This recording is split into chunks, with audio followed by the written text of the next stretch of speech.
Hey guys, welcome to Overpowered Mind. Today we're getting into exactly what you need to know about the power of habit. Why do you need to build a habit? Well, guess what? You already have habits built into your system right now. You have systems in place.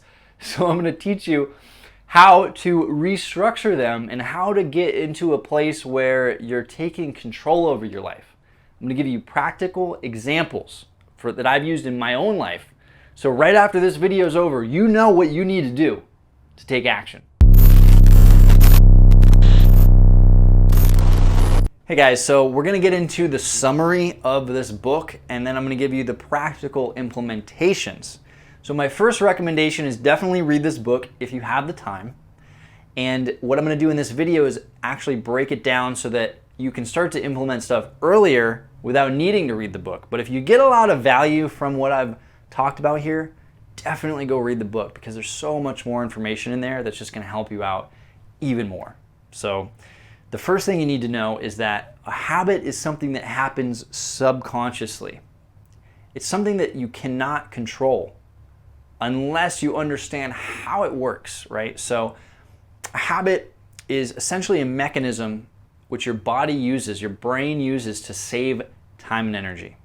Why does it do this? Well, because back in the day, maybe there was a predator and you needed to have that energy on reserve to be able to run away and be able to save your life. And now we don't have those same threats, right? So our body's chemistry, the brain trying to save energy, is not necessarily in alignment with our goals, so where we want to go. So depending on how ambitious you are, what your real goals are, this is going to be something that is going to be very hard to implement or very easy to implement. So the first thing that really helped me was just understanding the way that it breaks down. So it starts with a cue, and that could be your alarm clock going off in the morning, okay? And then it's what you do about it that really counts, right? So that's going to happen no matter what, unless you change that part of it. And then the routine is really the thing that really the habit that you need to change, right? So that's the thing you have the most control over. So do you snooze it a few times in the morning and then eventually get out of bed, or and then take a little while and then get up and then call in a breakfast at a store, go pick it up instead of make breakfast? Like, how do you go about your morning? That's the routine that you can control. And then the reward is basically your brain identifying, was this worth it? And that will enable it to be happening over time, again, because your brain wants to engage in energy saving things. So it's going to keep doing that if the reward is worth it. So you have to define if the reward's worth it. So you can't control the cue or the reward, but you can control the routine. So what I've done for my mornings that's been extremely useful is I'm trying to wake up at 6:30. Never been a morning person in my life. Never been a morning person. So the way that I changed this was I had the cue, I had the alarm going off, and I changed the routine. So the routine used to be, it would be Google would have the alarm go off, and then I would just yell at Google, say, Google, stop. And then it would stop the alarm, and then I'd be in bed and nothing would really change. It wouldn't really help me out that much. And so what I did was I put my phone at the other end of the bed so that I had to get up. So the cue was the alarm, but I changed the routine so that I had to get up in order to shut the phone off. And then at that point, I'm already up. So then I have another choice. So the first one, I don't have a choice. I have to get up. The routine is I have to get up to shut that alarm off. So I get up, and then the second part is really a choice that you have to really build a habit is, do I go back to bed or do I continue to get up? Sometimes you're underslept, sometimes you don't want to get up. So what I did was found a way to really wake myself up. So I'd go splash my face with cold water immediately, just like no, not going to sit in the bed. The next part of this routine is straight to the bathroom, cold water, get woken up. All right, and that was immensely powerful for getting me to feel woken up, right? And it feels good after that's happened. Not while, but after that's happened. And so then it would be to meditate.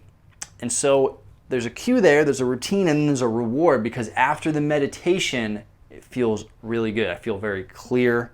My mind is it's not noisy anymore. It's very, very calm, and I'm able to go about my day. It's very relaxing. So that's a reward. And I do this as well with the gym.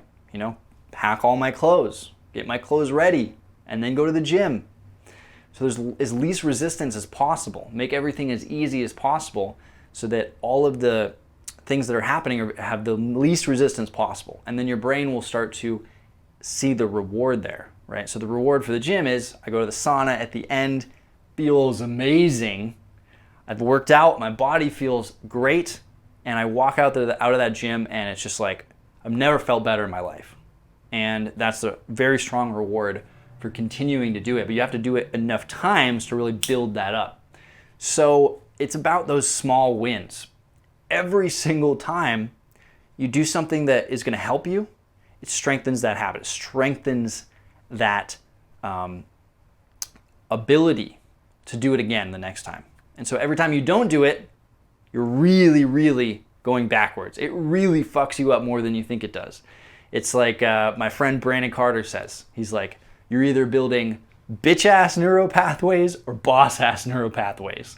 So you always want to be building boss neural pathways. So if you really want to change your life, to implement a plan, you need to find that routine and be able to change that. So that's how I've implemented it in my own life. I hope this is helpful. It's really about those small wins. Every time you have a win, it's going to take you closer to where you need to be. So I hope you enjoyed this. Let me know in the comments if you need any help with these habits. And I'm going to give you one last thing that really helped me is an app. Oh my God, this is so helpful. Okay, so I have an app on my phone, and I basically just hit a checkbox. I'll share the link here. I'm not getting sponsored by this app, but you just hit a link, you hit a checkbox, and every time you do the habit, and it tracks your data and aggregates it so you can look at how your habit's been improving. And every day it sends you reminders. Hey, reminder, go do this. Hey, meditate. Hey, make sure you read tonight, And it gives you all of those cues so that you can then follow up with those routines. And that's just been extremely helpful. So highly recommend, if you're trying to implement a habit, hold yourself accountable. Either get a friend to hold you accountable, or get an app that's really gonna just daily remind you what you need to do. So I hope that's been helpful. The book is amazing. Check out the book. They give you so many examples on how you can implement this in all forms of your life, and how the brain is subconsciously doing this. And you really, if you want to maximize your life in general and your mindset, you gotta get your habits down. So take care, guys, and we'll talk next time.